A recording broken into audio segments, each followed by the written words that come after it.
On a fait la suite, entre guillemets, avec la Mitsubishi. L'Evo 6, qui est une super voiture. On l'a fait évoluer avec la boîte séquentielle. Une des rares en France à avoir la boîte 6. Parce que c'est la 6 qui est homologuée et pas la 5 qui était homologuée. Donc, c'est une belle auto que tu as tendance à subir. Si tu la subis, eh ben, tu pleures. Quelque chose à ne pas mettre entre toutes les mains. Toutes les mains. Par contre, quand tu la subis pas, c'est une auto de fou. Ça saute de partout. Tu te régales, tu fais des tannes de fou. Moi, j'ai fait des temps, je me suis retrouvé 19e au Cévennes, j'ai pas compris comment c'est arrivé, quoi. Bon.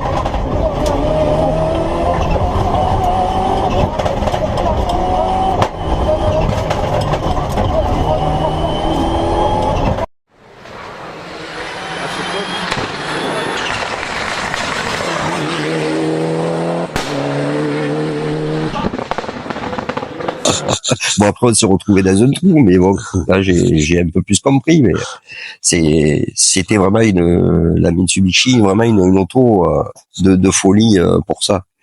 Après, on avait la Porsche, qu'on avait vendue, justement, on l'avait laissé partir, que malheureusement, beaucoup de monde me dit, tu es fou de l'avoir vendue, de l'avoir laissé partir, bon, mais...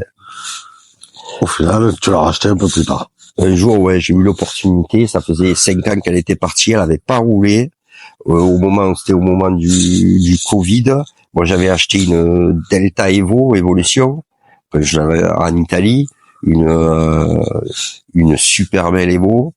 Au final, j'ai jamais roulé avec. J'ai vu sur Mikado ma Porsche et j'ai craqué. J'ai appelé le gars. J'ai dit ça, c'est ma Porsche. Donc, je suis désolé je viens samedi, je la rachète. J'ai mis la Lancia à l'annonce. 3 jours après, je l'ai vendue. Heureusement, parce que sinon, j'aurais pas pu aller chercher la Porsche. Et de suite, j'ai récupéré la Porsche. Et depuis 2021, j'ai récupéré la Porsche et elle repartira plus, quoi. Et depuis, plus d'emmerde que de l'essence et des pneus à l'assistance. Ah, ça, c'est l'avantage de la Porsche. Tu mets de l'essence, tu roules. Tu fais que rouler. C'est un gros avantage. Après, tu as des bricoles. Mais bon, tu te poses pas de questions à l'assistance, tu gardes ta voiture, tu mets un peu d'essence, et tu manges un sandwich et tu repars, quoi.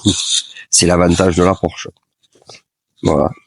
Les Porsche avec laquelle cette année tu as fait une très belle saison. Oui, on a la Rica avec plusieurs podiums au classement scratch, et tout ça pour l'aboutissement à la fin, finir 2e de ligue. Voilà, on a fait les podiums au Vin du Gard, on a fait les podiums au Lozère. Là aussi, alors on gagne le J1. On a fait toute la saison des top 5, quoi. Top 5, top 3. Franchement, c'est une superbe auto. On a fait une superbe saison. Après, il faut pas croire, cette année dans le Gard, au niveau des VH, ça a pris de l'ampleur. Quand on a vu les plateaux, même là au Cigalois, il y avait plus de 40 bagnoles. C'est quand même, ça devient intéressant par rapport à ce qu'était le VH. Et après, au final, on finit 2 de la Ligue.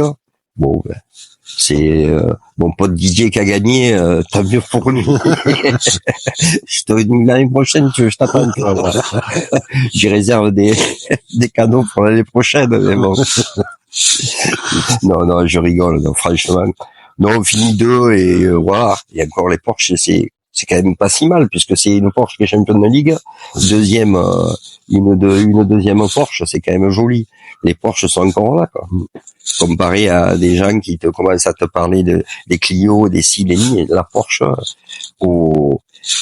avec l'endurance, elle est toujours là et elle a la fin, mais, et au final, elle est championne, quoi. Ouais. Voilà.